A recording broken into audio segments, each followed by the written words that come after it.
ചേച്ചി സംസാരിക്കുന്നു.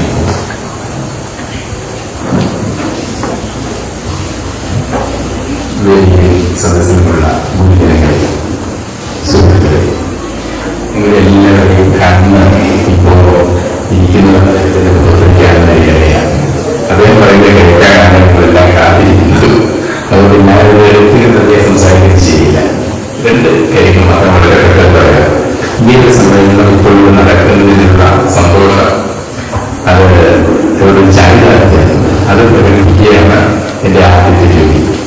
നാം ഈ ലോകത്ത് ജീവിക്കാൻ പറയുന്നത് കുറേയധികം ഘട്ടങ്ങൾ കിട്ടാനാണ്. അത് ഇപ്പോഴത്തെ ലോകമാന്യജനങ്ങളല്ല, വേറെ ചില ഘട്ടങ്ങൾ അനേകം റിമണ്ടുകളുണ്ട്.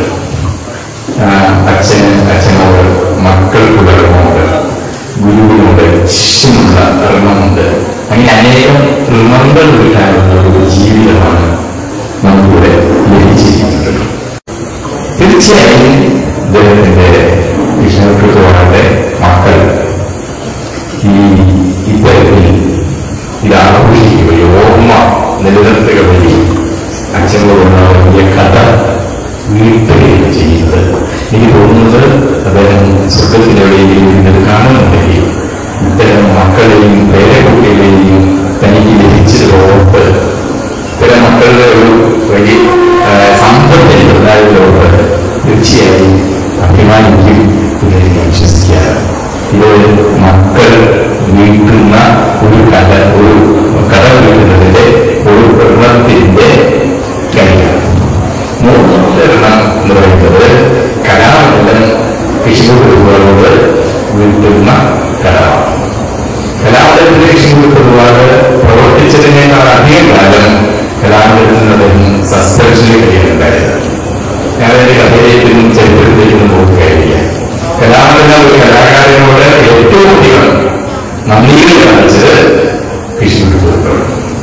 കൃഷ്ണകുടുംബാണ് നന്ദികൾ കാണിക്കാൻ നമുക്ക് എന്താണ്ടായ ഒരു കാര്യമില്ല. കൃഷ്ണകുടുംബാണോട്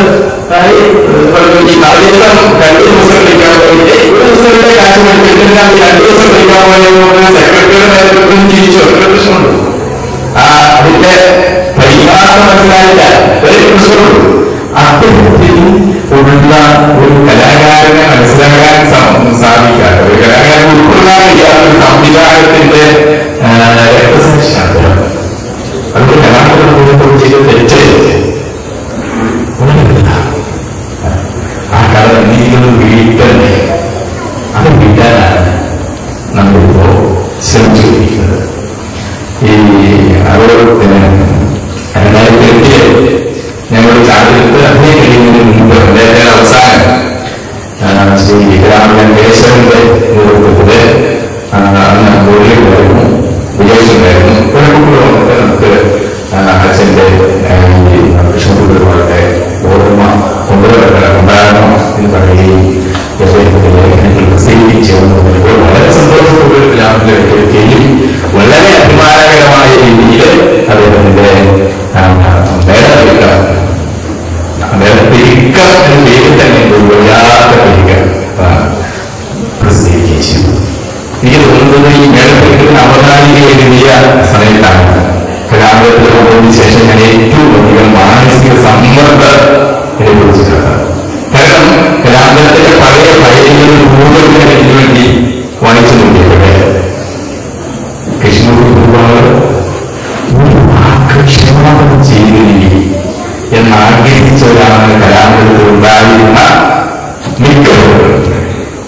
ഒരു കൗൺസിൽ തീരുമാനിച്ചിരുന്നില്ല അദ്ദേഹത്തെ സസ്പെൻഡ് ചെയ്യാനായിട്ട് എത്രയായി ഉൾക്കൊള്ളുന്ന സമിതി തീരുമാനിക്കുകയും ഇതിന് ബിസിനസ് ചെയ്യുകയും ചെയ്തതിനു ശേഷം അടുത്തുകൂടി ജനറൽ കൗൺസിൽ പറഞ്ഞത് ഇദ്ദേഹം ഒരു മാപ്പ് അദ്ദേഹത്തെ സസ്പെൻഷൻ ചെയ്തിട്ട് അദ്ദേഹത്തിന്റെ ബിസിനസ് മാറ്റി അദ്ദേഹത്തെ തിരിച്ചെടുക്കാറുണ്ടായിരുന്നു. കാരണം വളരെ കൃത്യമായി എന്റെ വിഷയത്തിന് അദ്ദേഹം എഴുതിയ അത്യുജ്വലമായ ഒരു കത്തുണ്ട്. ഞാൻ ആ കത്തിലേക്ക് മുഴുവൻ പറഞ്ഞു. അദ്ദേഹം ഒരു ക്ഷമാപണം എഴുതി തന്നെ, ഒരു വരി ക്ഷമയെന്ന് എഴുതി തന്നിരുന്നെങ്കിലെന്ന് കലാമണ്ഡലത്തിലും പുറത്തുമുള്ള ആയിരക്കണക്കിന് സഹൃദയർ ആഗ്രഹിച്ചിരുന്നു. പക്ഷെ അത് മാത്രം അദ്ദേഹം എഴുതിയില്ല. ഒരു വരി അദ്ദേഹം എഴുതി കൊടുത്തില്ല. അങ്ങനെ ഒരു വരി എഴുതി കൊടുക്കാത്തതിന്റെ പേരിലാണ് 14 കൊല്ലം അദ്ദേഹം കലാമണ്ഡലത്തിന് പുറത്ത് നിൽക്കേണ്ടി വന്നത്. ഒരു കലാകാരന്റെ ആത്മാഭിമാനത്തിന്റെ, അദ്ദേഹത്തിന്റെ സർഗശക്തിയുടെ ഒരു ധിക്കാരത്തിന്റെ പ്രകടനമാണ് അത് എന്നർത്ഥം. ഈ ഒരു കഥ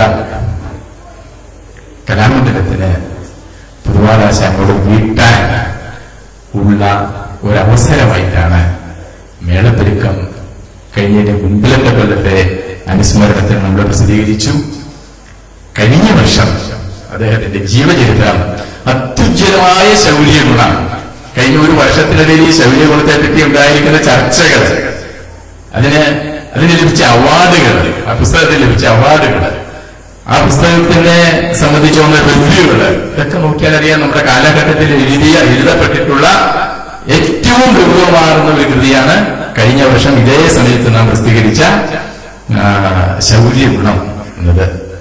ഇങ്ങനെയൊക്കെ ഞങ്ങൾക്ക് കലാമണ്ഡലത്തിന് കടം വീട്ടാൻ പറ്റും എന്നാണ് ഞാൻ പറയാൻ ആഗ്രഹിച്ച കാര്യം. എനിക്ക് വളരെ ചരിതാർത്ഥമുള്ളൊരു കാര്യം, ഈ അനുസ്മരണം ഇങ്ങനെ ഭംഗിയായി ഓരോ വർഷവും കൂടുതൽ കൂടുതൽ ആവേശത്തോടെ മുന്നോട്ട് കൊണ്ടുപോകാൻ സാധിക്കുക എന്നത്, അതിലൊരു പങ്കാളിയാകാൻ കലാമണ്ഡലത്തിന് സാധിക്കുക എന്നത് ഞങ്ങൾക്ക് വളരെ ചരിതാർത്ഥ്യം നൽകുന്ന ഒരു കാര്യമാണ്. അതിനേക്കാൾ ചരിതാർത്ഥ്യം നൽകുന്നത്, എനിക്ക് വ്യക്തിപരമായി പറഞ്ഞാൽ അതിനേക്കാൾ ചരിതാർത്ഥ്യം നൽകുന്നത് ഈ 2 പുസ്തകങ്ങളാണ്. ശൗര്യഗുണവും മേളപ്പെരുക്കും. ഈ 2 പുസ്തകങ്ങൾ ഉള്ളിടത്തോളം കാലം പൊതുവാളാശാൻ മരിക്കാതെ ജീവിക്കും. അതുകൊണ്ടാണ് എന്നെനിക്ക് തോന്നുന്നു ഈ ഇന്നത്തെ ദിവസത്തെ നമ്മൾ പേരിട്ടിരിക്കുന്നത് പിറന്നാളിന്റെ ഓർമ്മയ്ക്ക് എന്നാണ്. പിറന്നാൾ എന്ന് പറയുന്നത് ജനനവും ജീവിതവും മാത്രമേ ഉള്ളൂ, അതില് ചരമവും ഒന്നുമില്ല. ഇത് കേൾക്കുന്ന ഒരാൾക്ക് അദ്ദേഹം ഇന്ന് നമ്മളോട് ജീവിച്ചിരിക്കില്ല എന്ന് പോലും അറിയില്ല. കാരണം പിറന്നാളിന്റെയാണ് ഓർമ്മ നമ്മൾ കൊണ്ടാടുന്നത് എന്നർത്ഥം.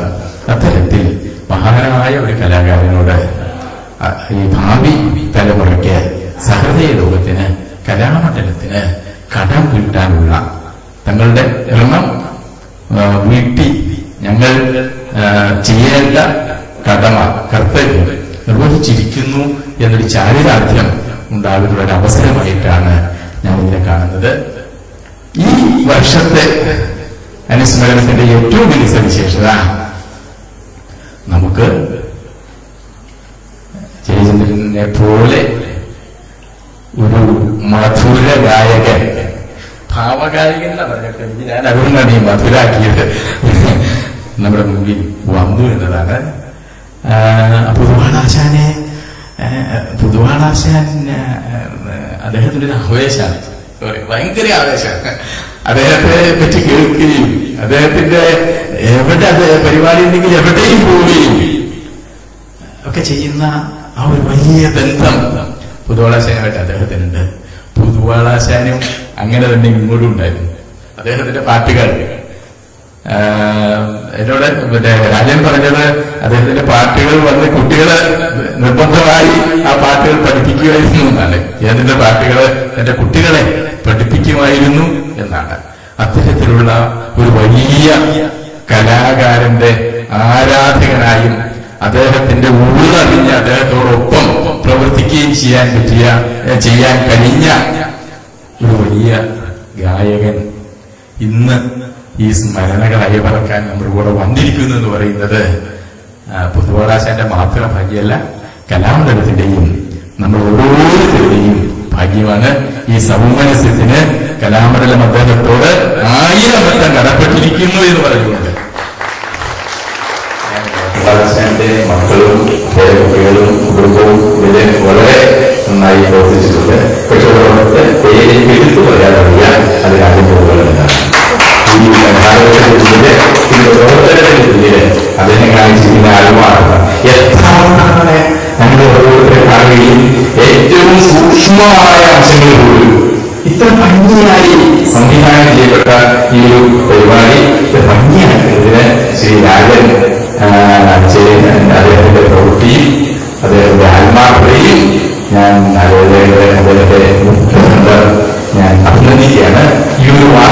പറഞ്ഞില്ലെങ്കിൽ ഞാൻ ആദ്യം പറയണ്ടായിരുന്നു, പറഞ്ഞില്ലെങ്കിൽ ഞാൻ വീണ്ടും ഒരു കടപ്പാടുണ്ടാക്കുള്ളൂ.